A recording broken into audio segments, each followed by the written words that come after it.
Hello guys, দেখো আমার এই দাদাটা মসজিদ সাফ করছে। ভালো ছেলে, মসজিদের মধ্যে অনেক ভালো সাফ টাফ করে দেয়। মসজিদকে অনেক পছন্দ করে, অনেক ভালোবাসে। গাইস দেখো,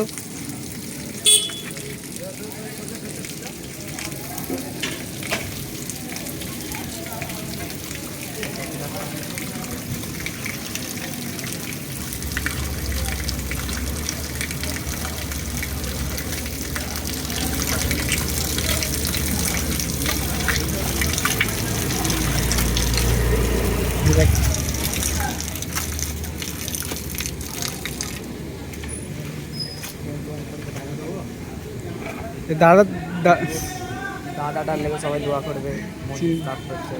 ওইদিকে দেখো আল্লাহর কাছে ওইদিকে রান্না বান্না দেখো রান্না বান্না সব হচ্ছে। উনি খুব কষ্ট ফোনের ক্যামেরার মার 12টা বাজিয়ে দিয়েছে।